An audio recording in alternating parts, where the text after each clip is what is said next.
go. Am I live here? Oop.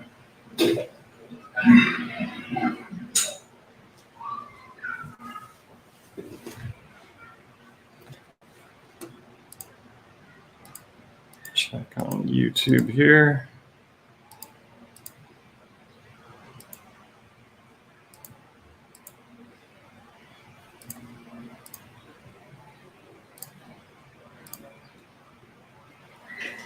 I'm live. Can you hear me fine?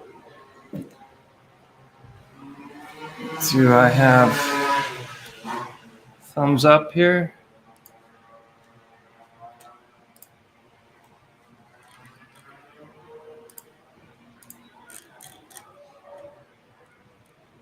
Music and pictures to start.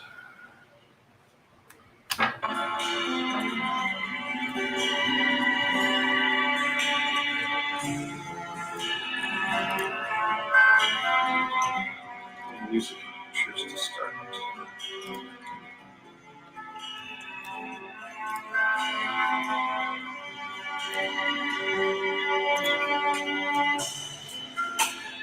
When you start to question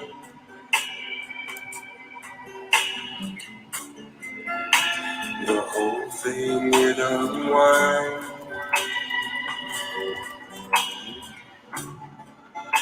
Behold the great deception.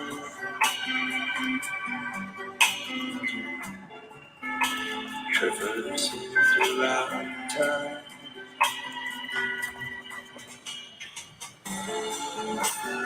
Do you dare to question if there's a grip upon your mind?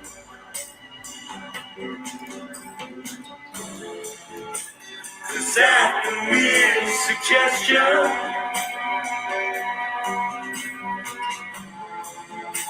it leaves you all intertwined.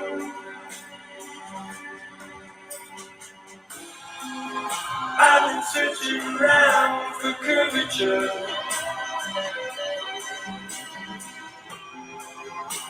in fragments of the plane.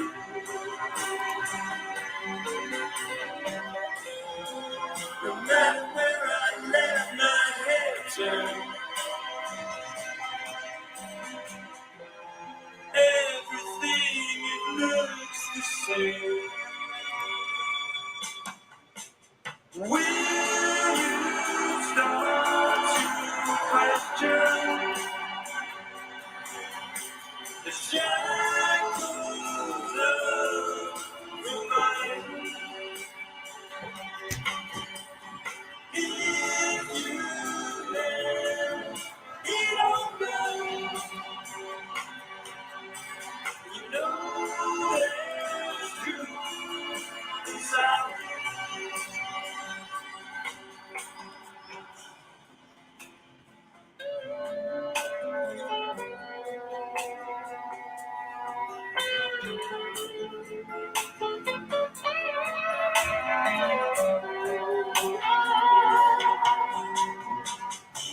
Have you been numbed into complacent,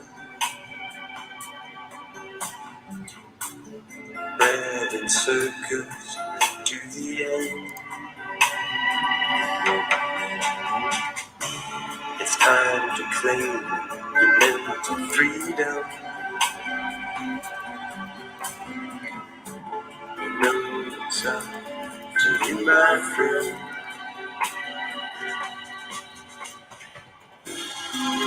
I've been searching around for curvature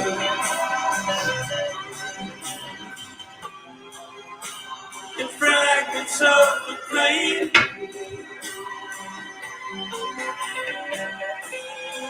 No matter where I let my head turn, everything it looks the same.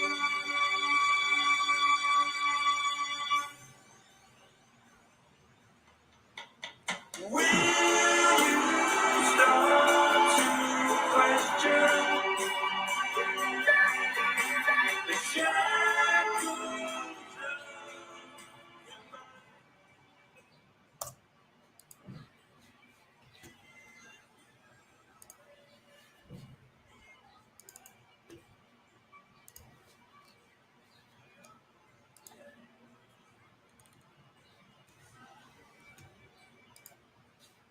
All right, everybody.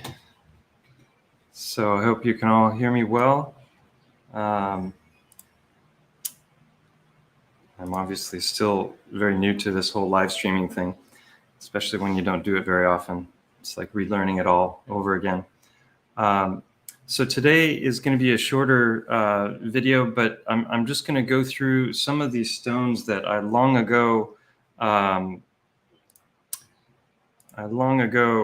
sliced open, and I've never really reported on the findings.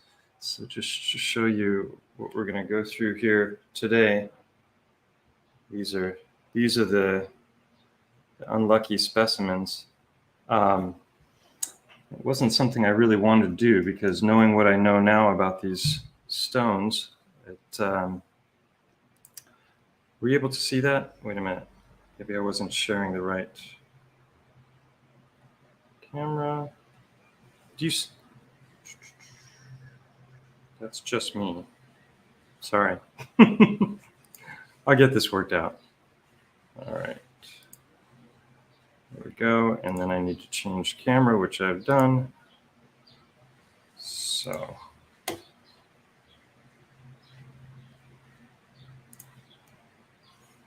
All right. So you see the main screen, but not.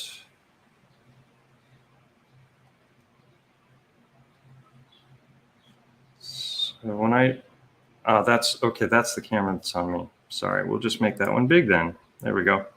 Now I got it. So I'm going to show, before I go into these, I'm just going to show a recap of a few pictures here.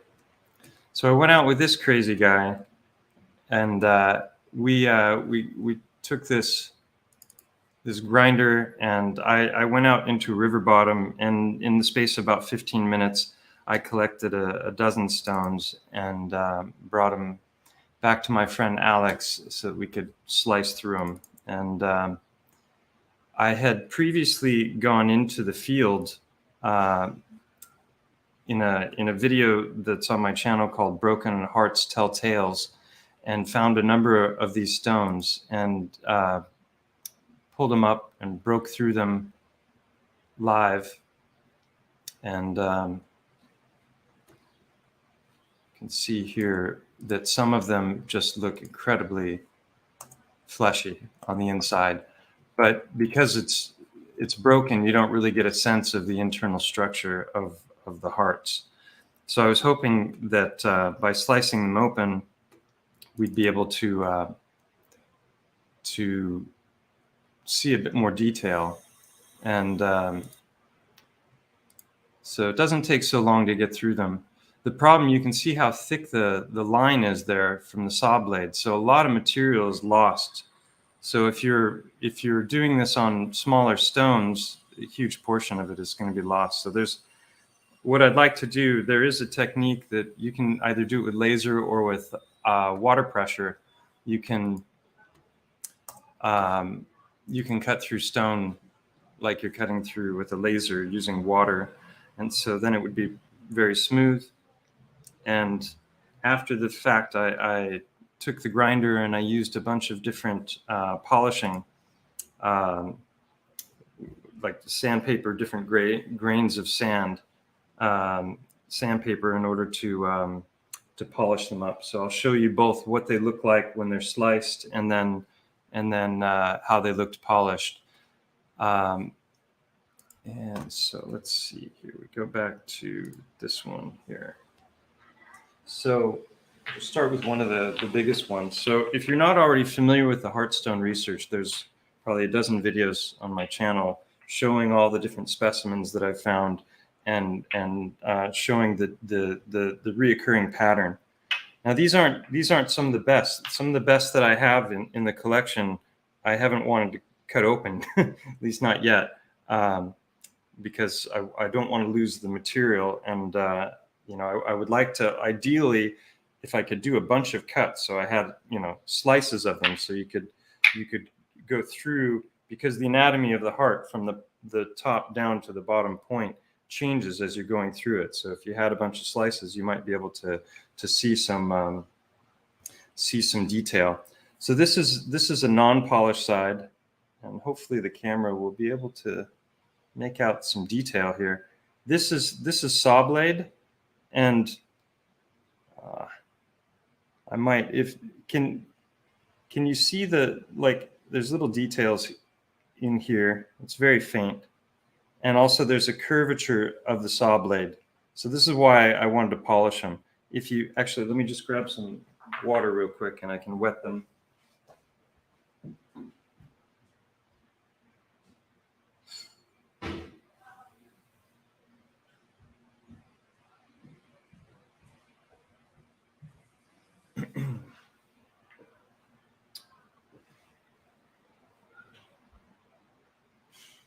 Yeah, so just wetting the surface immediately brings out a whole lot more detail, but it doesn't look so much like a heart when you see this particular one.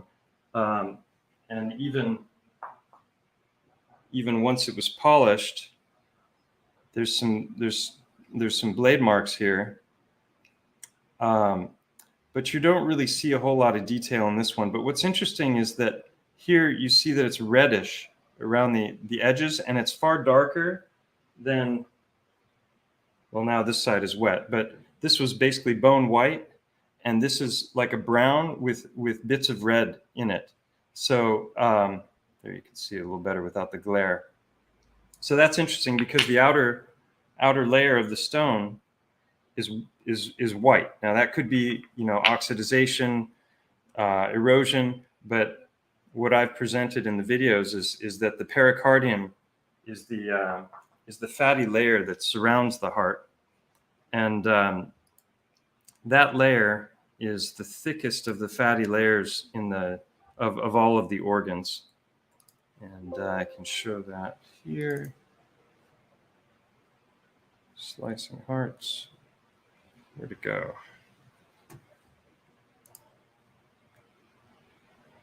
This is what happens when you close tabs. So hearts.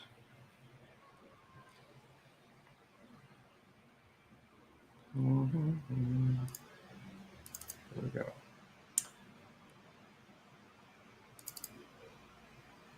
All right, so just an example of the pericardium.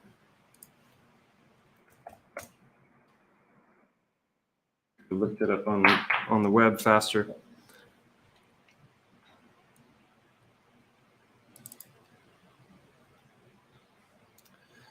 So here you can see that the hearts are surrounded in this white fatty tissue, and that can be thicker or thinner depending on the heart and the species. But in general, it's going to be a whiter exterior, and then the fleshy portion is going to be on the inside. So, yeah, the blood is leached out in time. We're going to get to that in a minute because I think there's more to it than just a leaching out. So here's the next one, and this is the front side. You can see the line, and with this one, there we go, the light. With this one, you can actually make out little bits of blood vessels in here, but it's pretty solid and not a whole lot of detail. This is the other side polished up, and you can see those white lines, which I believe are the blood vessels. So if we go back to, let's see here, this one, I had an example of that.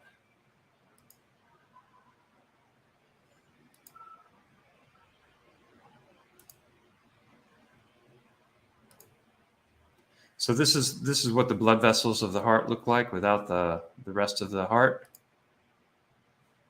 And you can see this is a decellularized heart. We'll come back to this in a minute because this is a fascinating thing.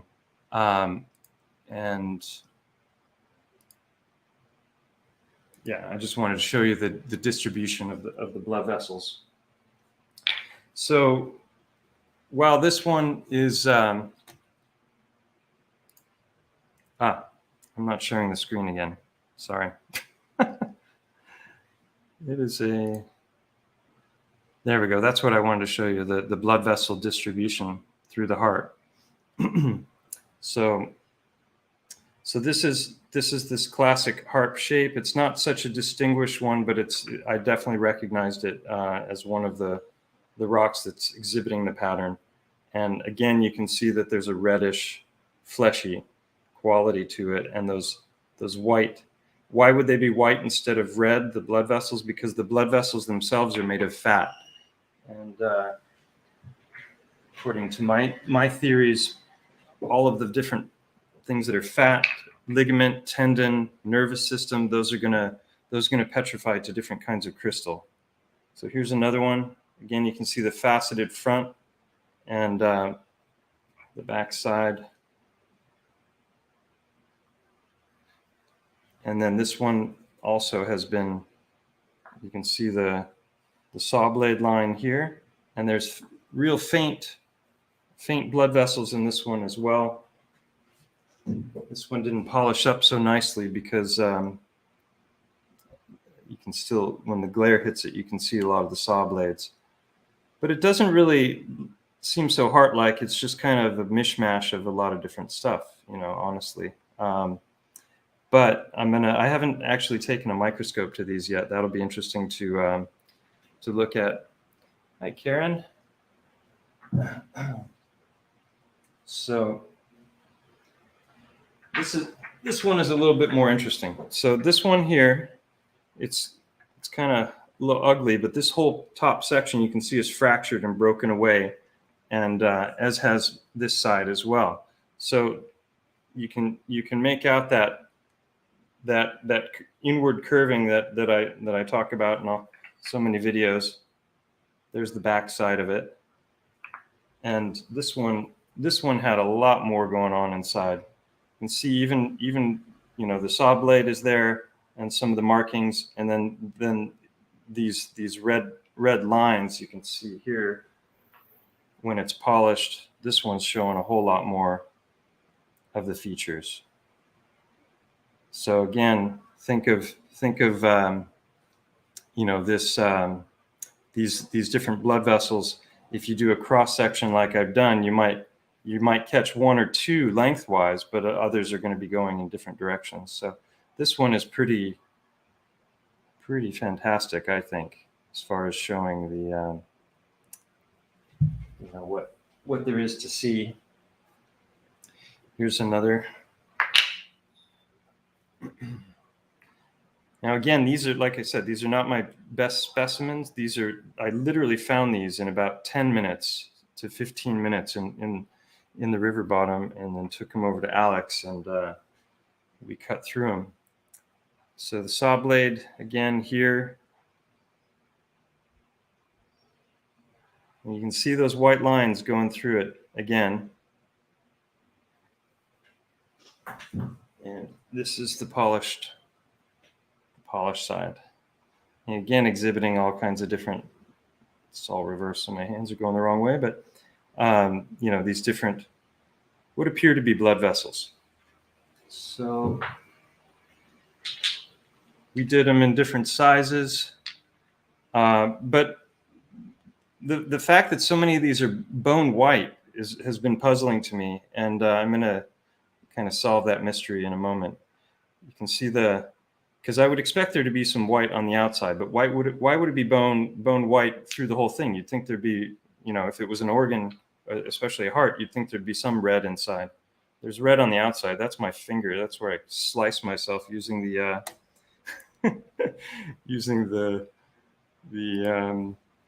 the grinder a little carelessly, just to.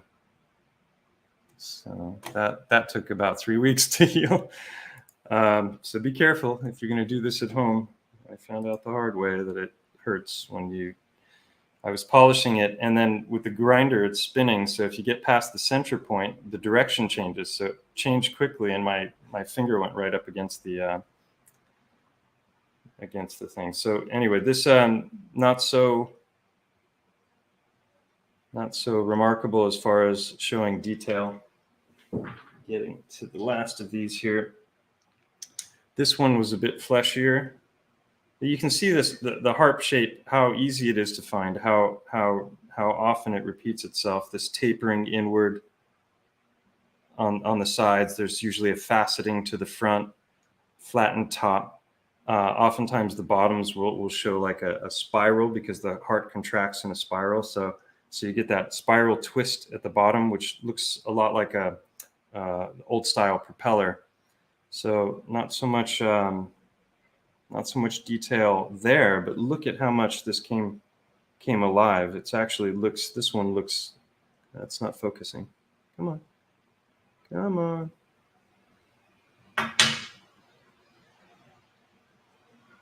There we go. Yeah, you can see it's definitely looking a little bloody in there. There's some blood vessel as well. It's not showing any distinct chambers. I have a feeling that one I showed you at the beginning, it looked like blood in the middle. If I had taken that one and instead of breaking it, if I had sliced it like that, I think I would have seen chambers. That I've broken several since then and never found one with quite so much detail. So I'm kicking myself that I didn't bring that one back. But so here, this one, look at how, I mean, this is really pronounced. This, you've got the saw blade mark here, but that's not saw blade. That's inside the structure of the stone. And there we go. I think I got the tops mixed up. It's not the same one. Anyway, so this is what this top looks like. Again, a totally white rock, and then slice into it, and it's got bits of red. How about that, huh? And almost done going through these, and then we will take a look at what I've found about why they're white. This one again. I mean, what are the odds of finding this kind of specificity of so many rocks exhibiting the same feature, unless there was some kind of a pattern involved? That it's not random chance that this is happening. Come on, focus.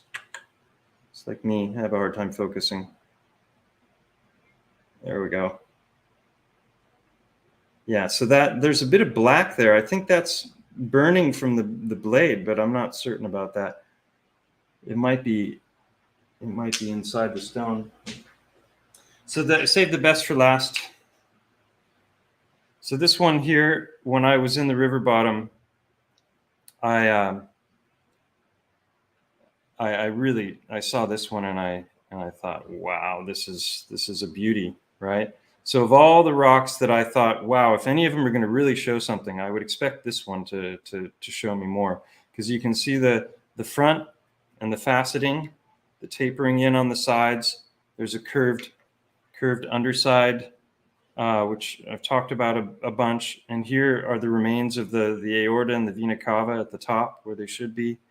And so this one, I polished the side. I didn't want to ruin, because I already lost a bunch of material from the saw blade. So I kept part of it unpolished intentionally. I'll show you why. But this is the polished side. And again, looking pretty darn fleshy inside, considering the exterior. And you can see the remains of the blood vessel as well here. Now this, I don't know if you can really see that, but this is crystalline in here. So I think that what we're seeing here is the coronary artery, because if you look at it, this is the reason I didn't want to polish this side. See that? So it's like it's going, across through the thing, and it's come on. Focus. And it's crystalline there. So that's either the top of one of the chambers that had a little space in it, or it's one of the blood vessels. Either way, it would be fatty and it would crystallize. Hey, monkey, 13th monkey in the house, world's best Starfort mapper par excellence. I'm gonna get them on a live stream someday, I promise. So this one we didn't slice, but I just want to show you that you can see how broken it is here.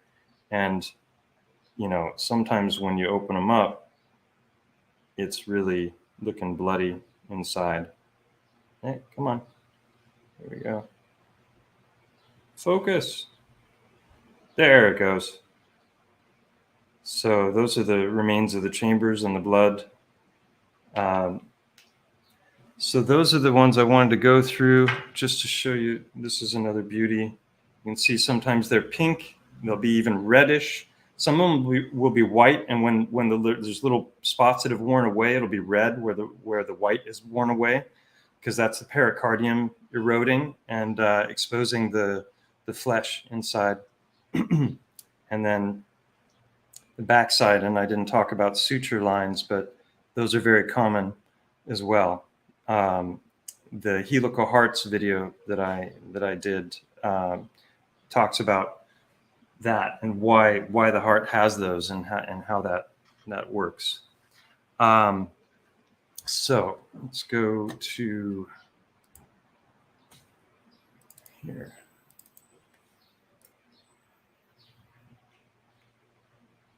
Got some friends coming for dinner, and I'm trying to get this stream in before they show up. They're due anytime. So, so this is this helical hearts petrified organs video, and I go through and I dip them in water to show the pattern, and then I correlate it to. So this is that line I was talking about in the heart, the suture line where the folds of the heart come together, and yeah, so that you can see that video if you like. This was an interesting thing. I found out yesterday that they use plasma to do liposuction. So they're literally burning this fat away with plasma. So that's kind of an interesting thing. You can see it flashing inside through the flesh. Kind of gruesome, but just thinking about, you know, something like a plasma apocalypse, what kind of an event would have led to you know, the petrified organ phenomenon. Plasma is one of my best guesses. So yeah, so the blood vessels. Now this is what I want to get back to. So this, I saw a number of pictures with these hearts that were bone white without a hint of any blood in them. And I didn't really understand why. And it's a process known as decellularization, where they literally have ways through chemical and other means of leaching all of the blood out of the heart, and it's pretty massive difference. So huge number of these that I find are bone white and don't have any of the fleshy pink color remaining, and I've theorized that that's as a result of perhaps going through multiple resets where there's, you know, once something's been hit and it's turned to stone, it stays a stone. So then the next time around, you know, it's going to be losing more and more of its color. Here you can see that some of the blood still remains, but it's really translucent. The heart is really like a matrix. So they use physical methods and chemical and biological agents in combination to lyse cells, which is to remove the cells, followed by rinsing. And this is you know, you probably heard they're growing organs, right? So one of the ways that they do this has been around for a long time, and people have been trying to create, you know, can you hear this panacea of can you hear the audio? Functional organ. But the field has struggled with the ability to make sure that once you get cells into whatever scaffold or matrix you're using, that then there's a problem with getting all the media, the nutrients, all the things that the cells need to stay alive. And so the beauty of perfusion decellularization is we start with all that architecture intact, and more importantly, that all the blood vessels, all the vascular system.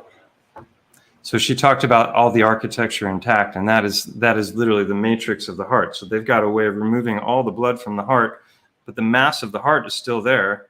You know, you think of it as heart muscle, But what do you see when they so when we inject some cells blood back into one of that these? organ, they will already have a natural supply and be able to be fed with, oxygen and nutrients. See And that? we don't have to It's fed just with, crazy. we have a natural supply and be able to be fed with, oxygen and nutrients, and we don't have to worry. And So you think of the be able to heart be as fed being with a red that color, organ. but it's They will not already really. have a natural supply and be able to be fed with, oxygen and nutrients. So when I saw that, and my thought for a long time was that whatever is causing these things to petrify and go bone white is somehow leaching out the blood, or at least the iron, from these hearts.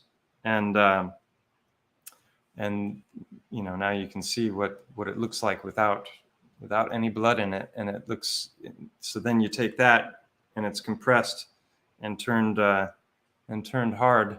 Yeah. So this is just something unrelated that I wanted to touch on real briefly. I've talked about this before. Observation Deck did a 2-part series on geopolymers, and it's incredibly fascinating. Geopolymers are basically artificial stone, and the ancients could make any kind of stone. When I was in Athens, I went to the National Museum once, and they had Egyptian vases in the museum that were made of diorite. And diorite is the second hardest of the stones after diamond, if I'm correct. Cami would know. She's right there in the chat. Hi, Cami.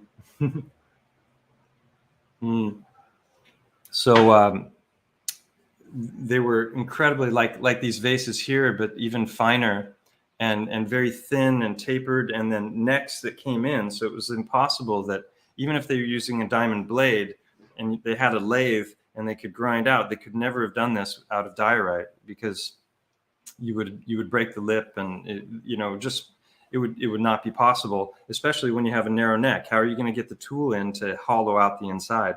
So when I saw that already, I was like, that had to have been thrown on a potter's wheel. I did some throwing of clay when I was in my teens. There was a pottery place, and I apprenticed there for a little bit. So I saw that, and I'm just like, nah, it's made out of diorite, but they threw that on a wheel somehow. So this ties into geopolymers. I mean, it's not so far-fetched now. We have fillings that are geopolymer, basically, that are plastic of different kinds, that are soft until they hit them with UV light, and then they harden within a minute, and you can walk out and already start to use start to chew on the filling. So I think there was a lot of knowledge that was hidden from us, and the proof is in these artifacts. So this 2-part documentary I highly recommend. He shows ancient documents where they've literally got recipes for different things like granite, and so that tied into something that I saw while watching Paul Cook's channel recently. He introduced this idea of scagliola, which I hadn't heard of. So basically, like if you've ever played with clay and a roller and you mix it around, after you've done that for a little while, you get this marbling sort of a quality to it. And then they just, like you see in this picture, they just flatten it out, and then they wrap it around these posts, and then they have a way to cause it to harden. And when that happens, it looks like granite, marble. When I lived in Rome, I would often go into to St. Peter's Cathedral, and when you enter, there are these massive, gorgeous pillars that are made out of. I thought it was marble. I didn't know marble came in bright greens and reds and whatnot, but I think it's all scagliola that they're doing. So that's another example of how geopolymers are being used. I think a lot of these old statues, the sculpture.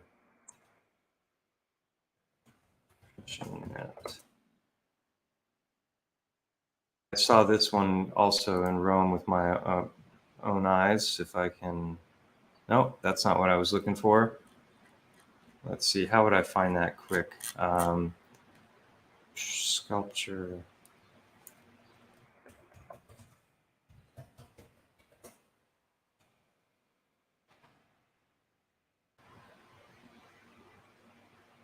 Yeah.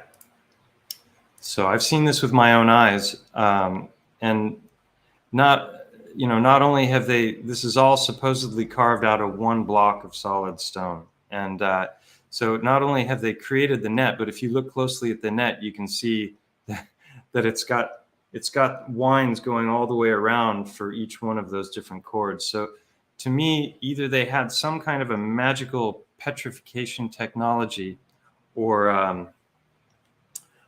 they they had geopolymers. They either took somebody who was alive and turned them to stone, and the net as well, or they had some kind of a cast. They carved it perhaps out of wax or chalk, or they have all kinds of different techniques they use in sculpting. I'll talk about that more in a future stream, because I'm going to talk about the town that I lived in called Padova, which is about a half an hour from Venice. And not far from there was what they called a gypsoteca, that was basically where all of these famous, or not all, but many of these really famous Italian statues, they had earlier models that were made out of chalk, and it's fantastic. So that was just pretty much all I wanted to share. Let me just go through my tabs here. Mungo Jep, he's talked about instant fossilization, instant petrification. I was looking for it. I wanted to pull up a little clip, but I couldn't find it, where he's talking about this place in I think it was in Canada, where a high tension wire went down and there was a row of trees that had been cut down. So there was like a row of tree stumps, and this wire fell down on top of the tree stumps. But instead of shorting out and losing power, there was current running through these tree stumps for something like 6 hours. And what they discovered is that the stumps, not only did the stumps turn to stone, but so did the entire root structure. So I'd like to know more about that, and whether it's true or not. If anyone knows of any footage or actual photographs, that would be really interesting to see. But imagine the whole root structure petrifying. And that ties back into a channel I've talked about many times, which is Hangman 1128, because he's going out and he's finding little pieces like this. Oh, wait, let me go big screen with that. There we go. He's finding little pieces of decomposing tree like this, and then finding 50-foot versions of the same thing, and it's all breaking down in the exact same way, whether you're talking about a small scale like one of these little trees that's still standing, or something huge. And he also shows all the different ways in which it manifests: the knots of the trees, the sap. The sap can petrify in a whole myriad of different ways. And I think this is Garden of the Gods here. This is, it's amazing, the footage that he has. You can just scan through it if you haven't seen his stuff before. To me, on top of these, if there were gigantic trees, it's, makes sense that there would be gigantic creatures as well. Yeah, so probably not melted buildings. All right. Anybody have any questions? Anything you'd like to say? I'm sorry I've been gone for so long. I just, a couple nights ago, was on with Iron Realm Media. We had a really long live stream that was a lot of fun. And that was the second time I've been on with that wonderful group of people. So, yeah. I'll put those up on my channel at some point soon. And yeah, just see who's in the chat. If there are any questions, this is a good time to ask.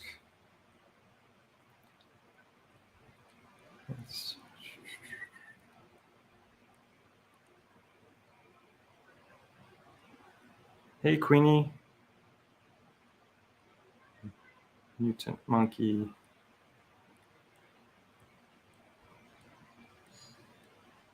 So one of the things I'm going to do in a future stream is go through a lot of these hearts with this little guy here.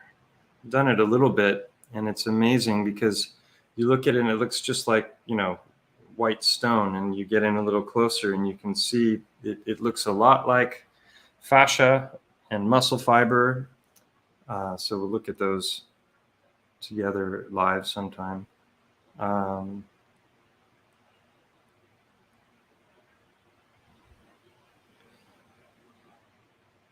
Diorite was not used much in jewelry, so Cami hadn't studied it much. Okay. Yeah, Medusa.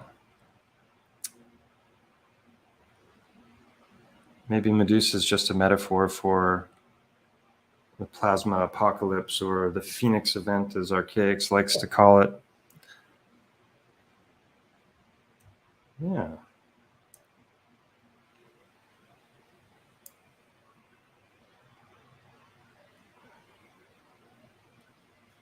Medusa's electric eyes.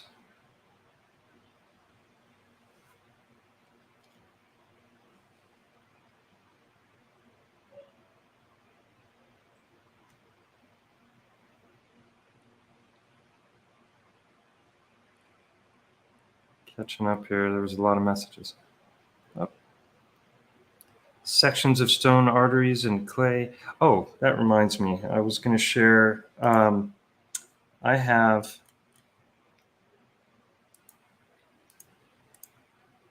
There's the Heartstone criteria list.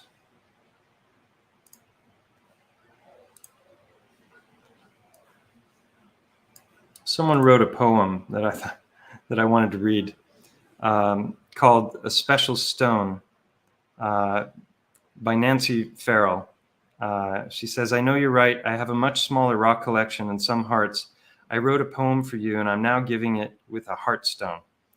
It's called "A Special Stone." This is a special stone, you see, as it has something in common with you and me. Though you find me everywhere, one would wonder, who would care? Look so closely, can you tell? On the top and the front as well, where the arteries were and a lung used to rest, once a beating heart from the chest. Mother Earth, full of wonders and beauty, has her mysteries as well. Spells and magic no one tells. So when you look, what do you see? Looks biological to me.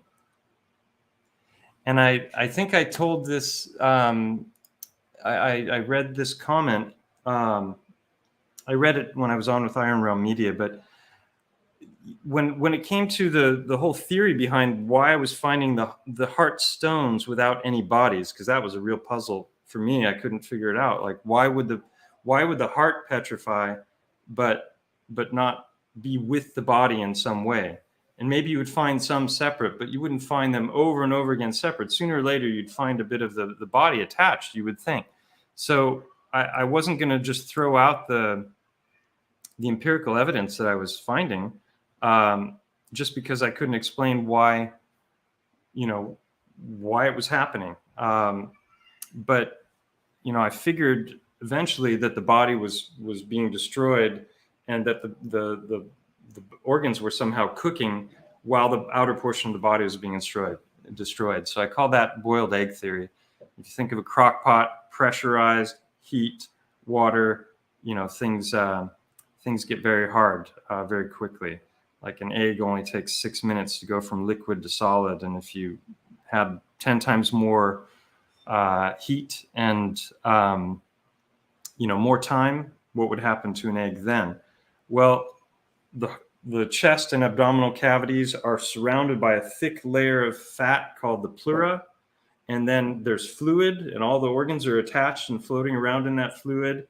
And then each individual organ is surrounded in its own fatty sac, like the shell of an egg. So I figured as the outer portion was being destroyed, the organs are literally boiling and hardening. And if they harden enough, then they would turn to stone. Maybe there's some additional mineralization that happens out in nature after the rest of the body is gone. Or maybe it's just already completely stone by the time whatever the process is completed. And so then I got a note one day from or a comment from somebody, and he says, it's petrified dog heart. This is from somebody named Derek. And he says, you're onto something here. A few months ago, I cremated my Rhodesian Ridgeback on a funeral pyre that was 5 foot tall, 8 foot long, and 4 foot wide of solid seasoned oak. This wood is known for its great burning properties.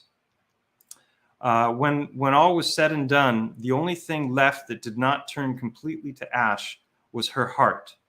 The skull was gone, hip bones gone, completely into ash and unrecognizable from anything else. The body's ashes are quite obvious against the wood, as I used 100% seasoned hand-split oak and made a perfect burning fire. The heart lasted through all the wood and was sitting on top of the ash after very light rain the next morning. It burned for 36 hours and was so hot that you could not get within 25 feet of the fire. Boom. How's that? That's pretty interesting, huh? So if anyone knows anybody that works in a crematorium, I'd be curious to speak to them and ask if they ever like open up the thing afterwards and find like hearts sitting there. It's not something I've heard of, but could definitely be the case. So we talked about that, the diorite. Yeah, Paul Cook is doing amazing stuff because he's showing that so much of the old world was geopolymer. And once I saw this observation deck video, a whole bunch of things just kind of fell into place, because then you start to realize that these massive megalithic sites like Baalbek and the Great Pyramid, and they didn't have to lift those stones. They could have just created molds and poured them. A lot easier than lifting them. So check this out. They're very, very good. And yeah, and then one other thing I wanted to talk about, because I get a lot of before I forget, I almost forgot again, because I wanted to give links. One of my subs started a Telegram channel for me, and unfortunately I'm very rarely in it, but there's both a chat and a biogeology channel where I can post videos and whatnot, and then there's a chat that accompanies it, and I'll put that in the chat right now. So a lot of people have asked me, where they can go to share this stuff, and that's where, but I can't promise that I'm going to be there very often because I'm drowning in social media as it is and have a hard time keeping up with everything.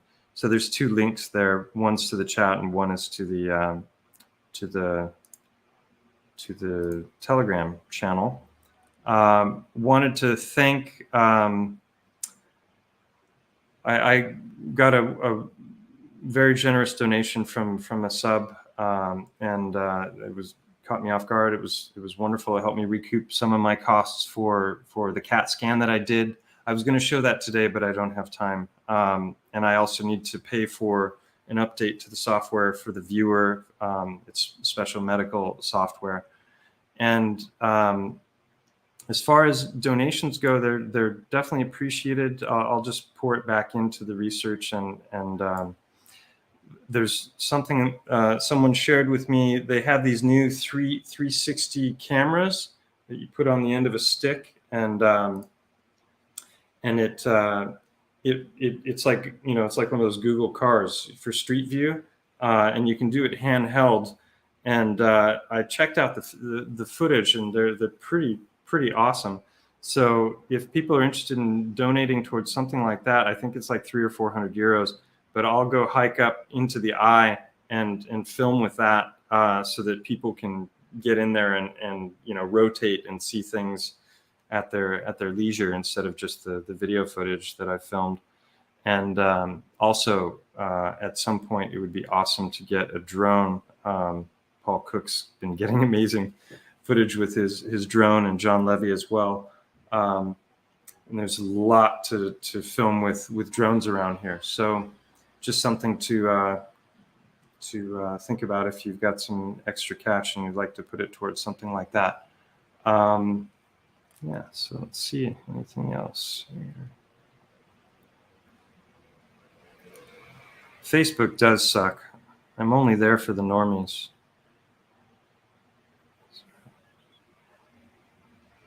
Ron White, I've heard of. Found Noah's Ark. Is that up at, was it Mount Ararat or something? Mount Sinai.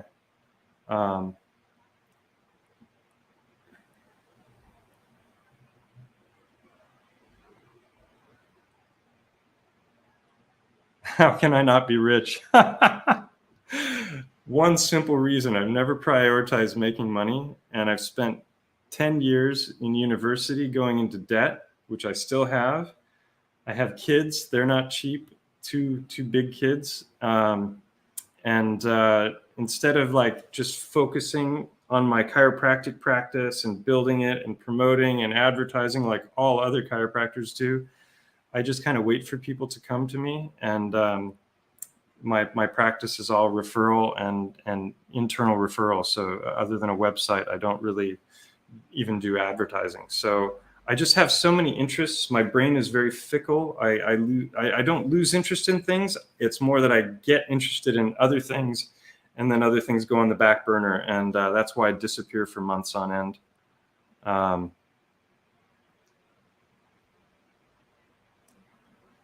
I don't understand this comment. Hate Smart asking for donations like WTF did you miss? Hate Smart. I didn't quite understand. You can rewrite the question.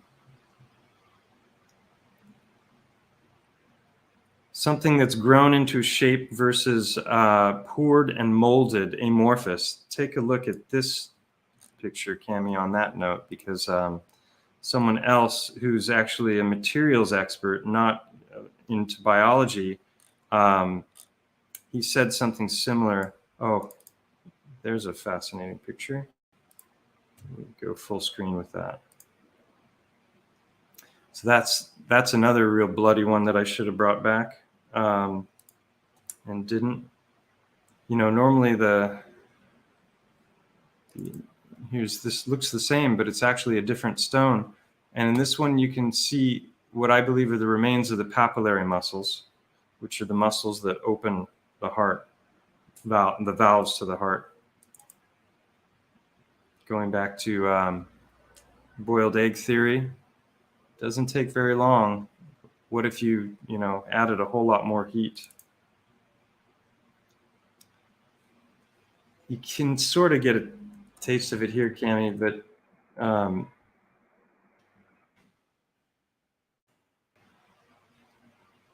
I have a higher resolution, better picture of this, but there's like multiple layers here to me that suggests that it grows.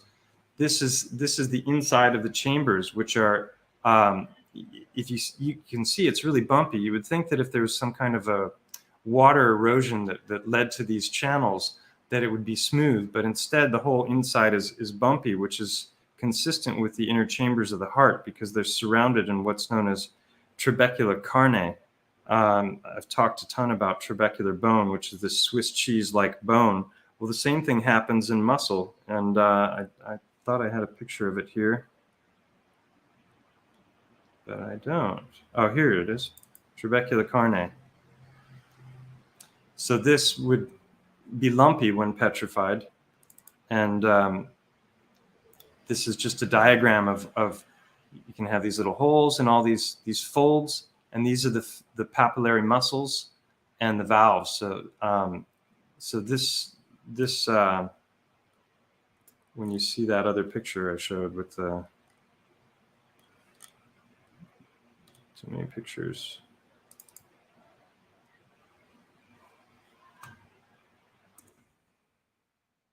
So this is what I was talking about. There's like there's a layering there that looks far more like it grew than just happened by some random erosion.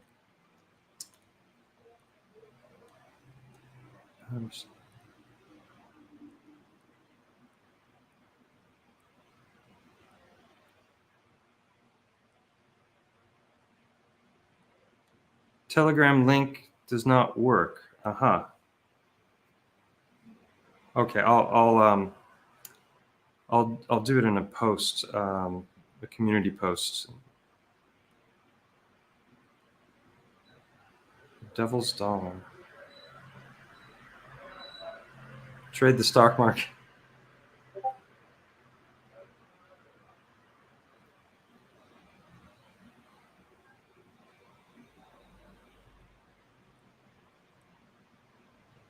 Yeah, 93 people. Wow, thanks for joining in. I appreciate it. It's fun when there's a group and lots of comments.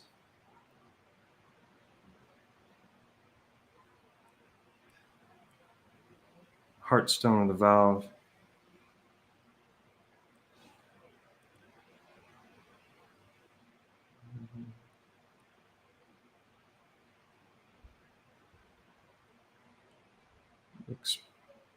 Looks bone to me.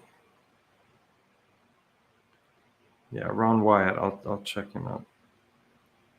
All right. Any last questions before I wrap this up? I've got some patients coming, and then going out to dinner with Alex and Howard.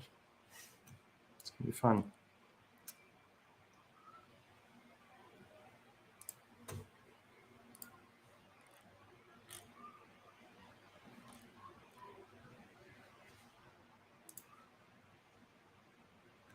All right. Well, thank you everybody for coming. I'm gonna end the stream now. Until next time.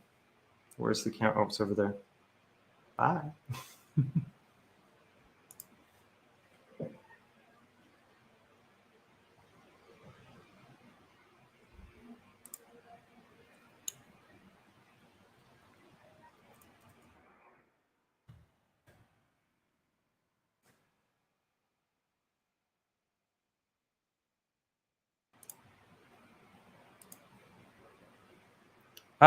Thought I ended it already. There we go.